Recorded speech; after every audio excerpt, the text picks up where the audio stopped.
চারিদিকে কত কাঠ দেখুন মরা পোড়ানো। মন্দিরের ভিতরের করিডোরটা হচ্ছে খানিকটা এরকম, দারুণ সুন্দর একটা করিডোর, মানে অসাধারণ। দেখুন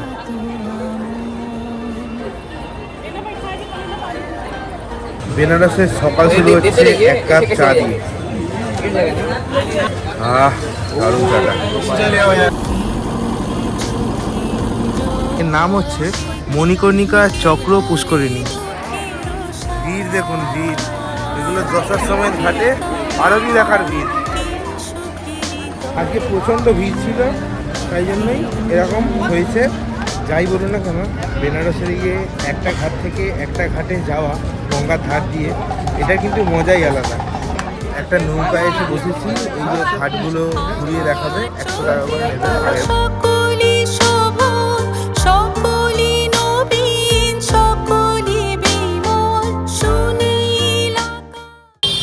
গুড ইভিনিং সবাইকে, নতুন একটা ব্লগে আপনাদের সকলকে স্বাগত জানাচ্ছি।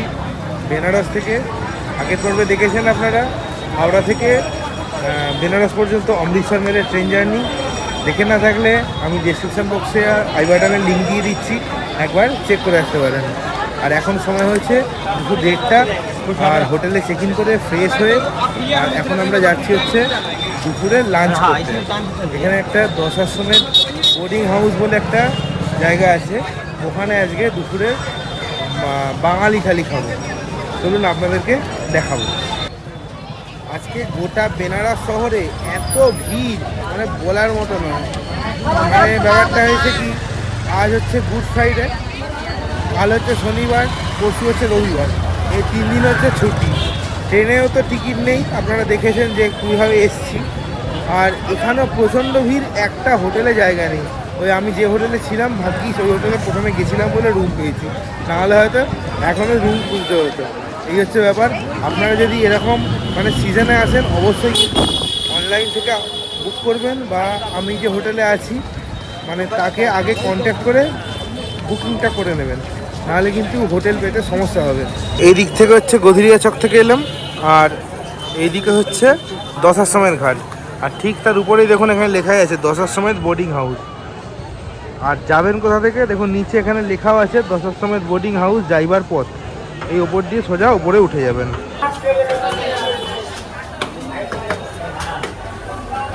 দশাশ্বমেধ বোর্ডিং হাউসে নিয়েছি এরকম ডিম ভাত, আর দিয়েছে হচ্ছে এটা হচ্ছে ভাত, আর এটা আলু সেদ্ধ, এটা ডাল, এটা হচ্ছে ডিমের কারি, আর এটা একটা কি তরকারি, আর এটা একটা আলুর কিছু একটা তরকারি দিয়েছে। খাবারগুলো একটুখানি খেয়ে দেখা যাক। ডালটা দেখুন, ভালো গেছে ডালটা। ও এটা আলু পটলের তরকারি।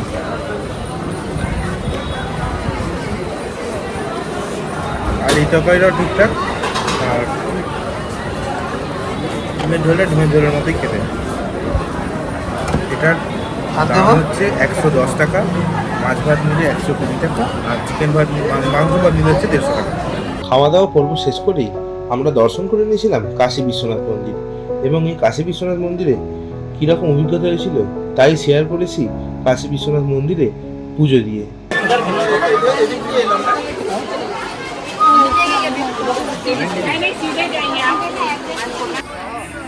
ভিড় দেখুন, ভিড়। এগুলো দশাশ্বমেধ ঘাটে আরতি দেখার ভিড়। সময় এখন বিকেল 5:40, আর আমি বিশ্বনাথ দর্শন করে মা অন্নপূর্ণা দর্শন করে মা অন্নপূর্ণার ওখানে মানে ভোগ প্রসাদ খেয়ে এখন চলে এসেছি হচ্ছে একদম দশাশ্বমেধ ঘাটের কাছে। এখান থেকে যাব হচ্ছে মণিকর্ণিকা দেখতে। এমনি এই দশাশ্বমেধ ঘাটের যে মানে গঙ্গা আরতিটা হয়, এত ভিড় মানে কিছু বলার মতো না। আর আজকে মন্দিরে দর্শন করতে আমার সময় লেগেছে ওই মোটামুটি ধরুন ওই 3 ঘন্টা মতো। 2:15 লাইন দিয়েছি, ওই 5টা 5:10 নাগাদ দেখে বেরিয়েছি। আজকে প্রচণ্ড ভিড় ছিল, তাই জন্যই এরকম হয়েছে। আপনি যখনই আমি ভেবেছিলাম যে হয়তো দুপুরবেলা একটুখানি ফাঁকা থাকবে, কিন্তু ওইসব আর হয়নি। আর আমাকে দেখে বুঝতেই পারছেন এটা হচ্ছে একদম মানে যেখানে মন্দিরের গর্ভগৃহে যেখানে ঠাকুরমশাইরা আছেন ওখান থেকেই মানে এরকম ছুঁড়ে ছুঁড়ে পড়িয়ে দিচ্ছে, ওইটাই করে আছি।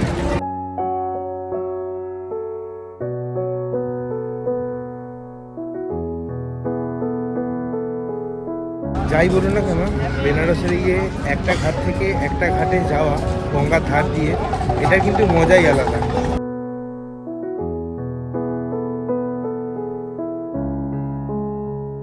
আমি এখন দাঁড়িয়ে আছি হচ্ছে বিশ্বনাথ মন্দিরের নতুন কমপ্লেক্সের সামনে।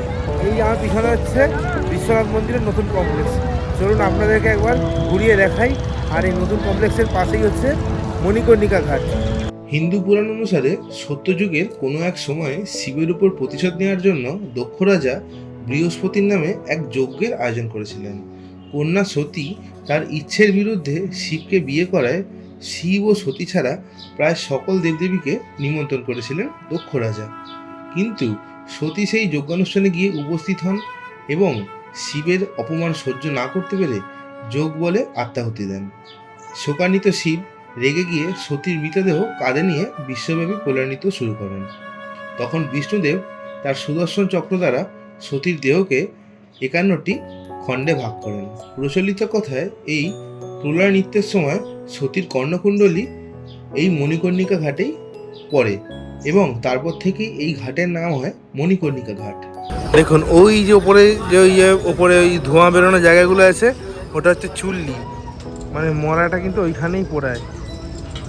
মানে ধরুন যারা পোড়াতে চায় কাঠে, তাদের তো কাঠেই পোড়ায়, আর যারা চুল্লিতে পোড়াতে চায় চুল্লিতে, মানে যেরকম আমাদের কলকাতাতে আছে তেমনি এখানেও আছে। এই যে পুকুরটা দেখতে পাচ্ছেন, এর নাম হচ্ছে মণিকর্ণিকা চক্র পুষ্করিণী। মণিকর্ণিকা ঘাটের যে ইতিহাসটা শুনলেন, আর সেখানে মা দুর্গার যে কানেরটা মানে হারিয়ে গেছিল, সেটা কিন্তু এই পুষ্করিণীতেই পড়েছিল। এই হচ্ছে মণিকর্ণিকা মন্দির, যেটা দেখুন মানে পুরো স্ট্রেট নয়, কিন্তু একটু বেঁকা আছে মন্দিরটা।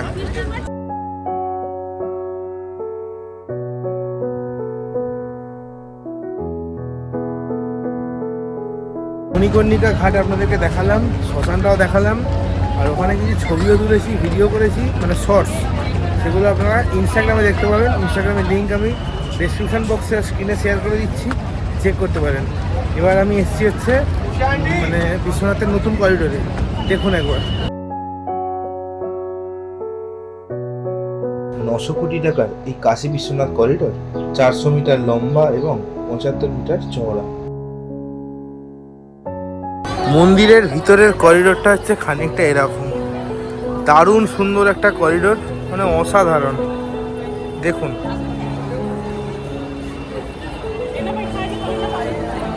এই হচ্ছে আদি শঙ্করাচার্যের মূর্তি।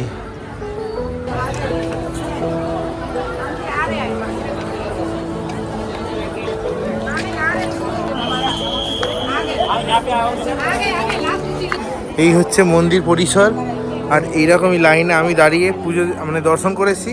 আর এখানে এরকম ফুড কোর্টও আছে, উডুপি 2। সন্ধ্যেবেলায় মন্দির থেকে ফিরে বেনারসের বিখ্যাত কাশী চাট ভান্ডার থেকে খেয়ে দেখলাম টমেটো চাট। দাম নিয়েছিল 50 টাকা, খেতে ছিল অসাধারণ। এখন সময় রাত্রি 9:10, আর আমি বেরোচ্ছি আবার রাতের ডিনার করতে। তখন ওই কাশী বিশ্বনাথের যে নতুন করিডোরটা আছে ওখান থেকে ঘুরে চলে এসেছিলাম, প্রচণ্ড গরম লাগছিল, তাই জন্য আর ভিডিও করিনি। এখন আবারই 10টার সময় বোটিং হাউসে কিন্তু ডিনার করতে যাচ্ছি। গুড মর্নিং সকলকে। আজ হচ্ছে 30শে মার্চ 2024। সবাইকে বেনারস থেকে স্বাগত জানাচ্ছি। আর এখন সময় হচ্ছে সকাল 7টা, আর এখন যাচ্ছি হচ্ছে গঙ্গার দিকে নৌকো বিহার করতে। আর কালকে 10টার সময় বোটিং হাউসে কি খেয়েছিলাম সেটার ভিডিও করা হয়নি, কারণ একটা চিন্তায় ছিলাম। ব্যাপারটা হচ্ছে আজকে বন্দে ভারতের টিকিট ছিল আমার অযোধ্যা যাওয়ার, সেই টিকিটটা কনফার্ম হয়নি। কনফার্ম না হওয়ার কারণে কীভাবে যাওয়া হবে কি না হবে এই করতে করে গিয়ে আমার ওখানে ভিডিওটাই করা হয়নি। যাই হোক, ওখানে ডিম ভাত খেয়েছিলাম, সকালবেলা যেরকম খেয়েছিলাম ওরকম একই ছিল, তরকারি সব, খালি বাঁধাকপি ছিল আর কিছু না। আর এই 110 টাকা করেই দাম নিয়েছিল। যাই হোক, আজকে একটা অন্য ট্রেনের টিকিট পেয়েছি, ফারাক্কা এক্সপ্রেস বলে, সেই ট্রেনের ভিডিও পরবর্তী পর্বে আসবে। আর এখন চলুন গঙ্গা বিহার করতে যাই। আর এখনই যে লোকজন বেরিয়ে পড়েছে কিছু বলার নেই। বেনারসের সকাল শুরু হচ্ছে এক কাপ চা দিয়ে। দারুণ চাটা। একটা নৌকায় এসে বসেছি, এই যে ঘাটগুলো ঘুরিয়ে দেখাবে, 100 টাকা করে নেবে। আর এবার যখন এসেছিলাম এসে একই ছিল, কিন্তু এবারে এত ভিড় না, মানে লোকে বিশ্বাসও করা যাচ্ছে না যে কোনটায় উঠবো কি না উঠবো। সময় এখন সকাল 7:45। আর আমাদের এই বোট ছেড়ে দিল হচ্ছে এই নৌকা বিহারের উদ্দেশ্যে। আর তেমন কিছু বলার নেই, আপনারা এই দৃশ্য এনজয় করুন। সে কি কেবলি চোখের জল, সে কি কেবলি দুঃখের শ্বাস, লোকে তবে করে কি সুখেরই তরে এমন দুঃখের আশ। এইটা হচ্ছে স্নান করার ঘাট, আর এইদিকে হচ্ছে দশাশ্বমেধ ঘাট। এই দশাশ্বমেধ ঘাট থেকে এই যে নৌকাগুলো আছে, এই নৌকায় 50 টাকা করে এপারে নিয়ে আসবে। এখানে চান করার সময় হচ্ছে ওই 35 থেকে 40 মিনিট মতো। যারা এখানে চান করবে যারা এখানে চান করুন। আর এখান থেকে নৌকা আবার নিয়ে যাবে হচ্ছে এই যে ঘাটগুলো আছে এগুলো ঘোরাতে, দিয়ে আসার পথে এদেরকে তুলে নিয়ে আবার দশাশ্বমেধ ঘাটে ফিরে যাবে। সবক্ষণই আমার মতো তারা কি বলি হাসি, কি বলি গায়ে হাসিয়া খেলিয়া মরিতে চায়। না জানে বেদন, না জানে রোদন, না জানে সাধের যাতনা যত।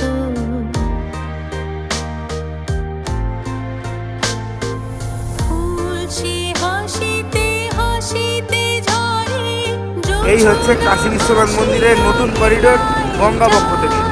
হাসিতে হাসিতে আলোক সাগরে আকাশ। সময় হয়েছে সকাল 8:20। আর আমাদের এই নৌকা ভ্রমণ শেষ করলাম। কোথায় এসে শেষ করলাম সেটা হচ্ছে মিরঘাটের সামনে।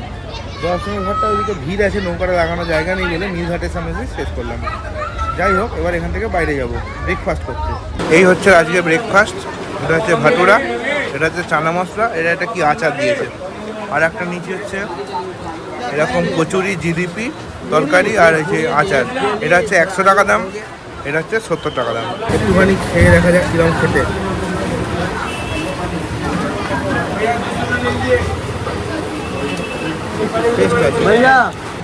পাটোরা জিলিপি মানে খাওয়া কমপ্লিট, মানে গেলা কমপ্লিট। গিলে নিয়ে এখন আবার হোটেলের দিকে যাচ্ছি। তো আজকের মতো এখানেই শেষ, মানে বেনারস ভ্রমণ করবো এখানেই শেষ করছি। কেমন লাগলো অবশ্যই কমেন্ট করে জানাবেন। চ্যানেল নতুন হয়ে থাকলে অবশ্যই চ্যানেলটিকে সাবস্ক্রাইব করে পাশে থাকার অনুরোধ রইল। তাহলে দেখা হচ্ছে পরবর্তী পর্বে। আর বেনারস ভ্রমণ 2023-এর যে ভিডিওগুলো বানিয়েছিলাম তার লিঙ্ক আমি ডেসক্রিপশন বক্সে আর আই বাটনে দিয়ে দেবো, আপনারা একবার চেক করতে পারেন। তাহলে আসলেই দেখা হচ্ছে পরের পর্বে। ততক্ষণ পর্যন্ত ভালো থাকবেন, সুস্থ থাকবেন আর ঘুরতে থাকবেন।